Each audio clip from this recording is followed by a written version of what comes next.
BNP মহাসচিব মির্জা ফখরুল ইসলাম আলমগীর বলেছেন, গত 15 বছরে প্রতিটি প্রতিষ্ঠানকে ধ্বংস করে দেওয়া হয়েছে। ছাত্র জনতার গণ অভ্যুত্থানের মধ্য দিয়ে নতুন করে সুযোগ সৃষ্টি হয়েছে সেগুলো ঠিক করার। এদিকে দলের স্থায়ী কমিটির সদস্য আমির খসরু মাহমুদ চৌধুরী বলেছেন, দেশে ফেরার প্রস্তুতি নিচ্ছেন তারেক রহমান। রিপোর্ট করছেন আহমেদ সরওয়ার। ঠাকুরগাঁয়ের শহীদ মোহাম্মদ আলী স্টেডিয়ামে মির্জা রুহুল আমিন স্মৃতি টি-20 ক্রিকেট টুর্নামেন্টের ফাইনাল খেলা ও সমাপনী অনুষ্ঠানের আয়োজন করা হয়।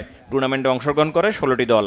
ফাইনালে দিনাজপুর ডমিনেটর্সকে 6 উইকেটে হারিয়ে চ্যাম্পিয়ন হয় পাবনা ক্রিকেটার্স। সমাপনী অনুষ্ঠানে বিএনপি মহাসচিব বলেন, তিনি বক্তৃতার মঞ্চে অনেক আগেই চলে গেছেন, তার জগৎটা এখন রাজনীতিতে। মহাসচিব বলেন, খেলার মধ্যে রাজনীতি আনার পক্ষে তিনি কখনোই ছিলেন না। খেলাধুলা ও ক্রীড়াঙ্গন রাজনীতিমুক্ত থাকা উচিত। আজকে আমাদের একটা নতুন করে একটা সুযোগ সৃষ্টি হয়েছে ছাত্র জনতার অভ্যুত্থানের মধ্য দিয়ে। অনেক প্রাণ গেছে, অনেকে আমাদের ছাত্ররা তারা জীবন দিয়েছে, তাদের আত্মার প্রতি আমি গভীর শ্রদ্ধা জানাচ্ছি। যারা আহত হয়েছে তাদের প্রতি সহানুভূতি জানাচ্ছি। এবং এই যে আমাদেরকে একটা নতুন সুযোগ সৃষ্টি করে দেওয়া হয়েছে একটা গণতান্ত্রিক একটা পরিবেশ সৃষ্টি করবার জন্য, গণতান্ত্রিক রাষ্ট্র গঠন করবার জন্য, এবং সবাই ঐক্যবদ্ধভাবে বাংলাদেশকে নতুন করে গড়ে তুলবার জন্য যে পরিবেশটি নতুন করে সৃষ্টি করা হয়েছে, সেজন্য নিঃসন্দেহে আমরা তাদেরকে ধন্যবাদ এবং কৃতজ্ঞতা জানাবো। এদিকে গণফোরাম সভাপতি বীর মুক্তিযোদ্ধা মোস্তফা মহসিন মন্টুর কুলখানি হয়েছে রাজধানীর কাঁটাবনের মনোয়ার মসজিদে। এতে বিএনপি এবং সমমনা দলগুলো সহ বিভিন্ন রাজনৈতিক দলের নেতারা অংশ নেন।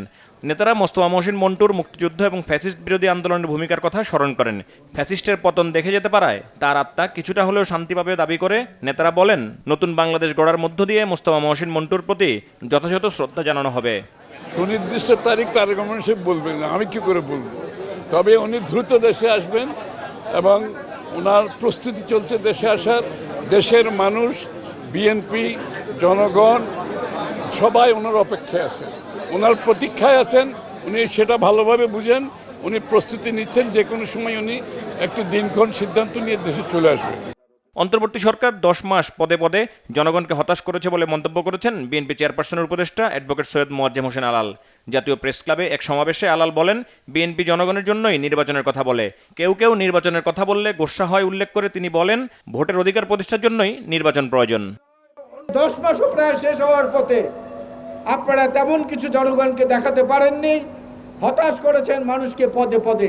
আমরা জনগণের পাশে আছি বলেই নির্বাচনের কথা বলি।